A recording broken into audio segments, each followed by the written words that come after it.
صاحب لوط علیہ السلام کی قوم پر 4 قسم کے عذاب نازل کیے گئے. اللہ تعالیٰ نے چاروں عذابوں کا ذکر فرمایا. وہ 4 عذاب کون سے ہیں؟ ایک عذاب کا ذکر یہاں پر ہے. انہوں نے کہا کہ لنرسل علیہم حجارۃ من طین، ہم ان پر پتھروں کی بارش برسانے کے لیے آئے ہیں. ہم ان پر پتھر پھینکیں گے جو مٹی سے بنے ہوئے ہیں. مٹی سے بنے ہوئے پتھر جب ان کو آگ میں پکا دیا جائے تو وہ پکے ہو جاتے ہیں.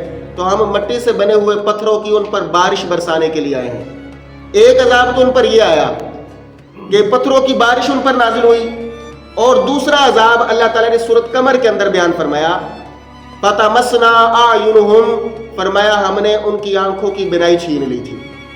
ان کی آنکھوں کی بینائی چھین لی. ایک لمحے کے اندر وہ جو بے حیائی کرنے والے تھے، بدفعلی کرنے والے تھے، اللہ تعالیٰ نے ان کی آنکھوں کو چھین لیا. ایک لمحے کے اندر آنکھیں بھی چھین لی گئی. اور اس کے بعد سورۃ ہجر کے اندر اللہ تعالیٰ نے ارشاد فرمایا فَأَخَذَتْهُمُ الصَّيْحَةُ، ایک زوردار چیخ تھی. حضرت جبرائیل علیہ السلام نے ایک زوردار چیخ ماری. اس زوردار چیخ کی وجہ سے ان کے کلیجے پھٹ گئے اور فوراً وہ ہلاک ہو گئے. ان کے کلیجے پھٹ گئے. یہ تیسرا عذاب تھا. اور چوتھا عذاب اللہ تعالیٰ نے سورۃ ہجر میں بیان فرمایا فَجَعَلْنَا عَالِيَهَا سَافِلَهَا، فرمایا کہ ہم نے اس بستیوں کے اوپر والے حصے کو نیچے والا حصہ کر دیا. ان بستیوں کو آسمان کی طرف بلند کیا گیا اور آسمان سے زمین کی طرف پلٹ کر پھینک دیا گیا. یہ 4 قسم کے عذاب ان پر نازل فرمائے گئے. کتنے سخت قسم کے عذاب ہیں. اور دیکھ لیے جی آج اس قوم کے اندر، امت مصطفیٰ کے اندر کون کون سے گناہ نہیں پائے جاتے ہیں. ادھر کون سا گناہ تھا؟ بدفعلی والا گناہ تھا. بدفعلی کی وجہ سے ان کی آنکھیں بھی چھین لی گئیں. بدفعلی کی وجہ سے ایک زوردار چیخ کے ذریعے ان کے کلیجے بھی پھٹ گئے. اور اللہ تعالیٰ نے پتھروں کی بارش بھی ان پر نازل فرمائی.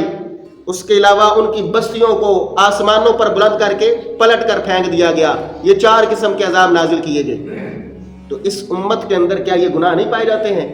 اس امت کے اندر بھی بدفعلی والا گناہ پایا جاتا ہے. اس کے علاوہ بے حیائی والا گناہ پایا جاتا ہے. تو کیا ہمیں اللہ تعالیٰ سے ڈرنا نہیں چاہیے کہ کہیں ہماری آنکھیں سلب نہ کر لی جائیں، ہماری آنکھوں کی روشنی چھین نہ لی جائے؟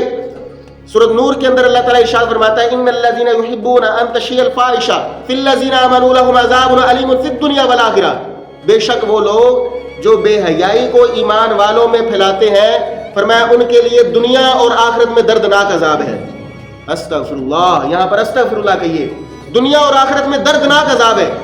اب وہ جو گروپوں کے اندر بے حیائی پھیلانے والے ہیں، واٹس ایپ گروپوں کے اندر بے حیائی شیئر کرتے ہوتے ہیں، یا فیس بک کے اوپر یا کسی اور جگہ پر بے حیائی دیکھ رہے ہوتے ہیں، تو انہیں اس بات سے ڈرنا چاہیے کہ کہیں ہم پر بھی اللہ تعالیٰ کا عذاب نازل نہ ہو جائے.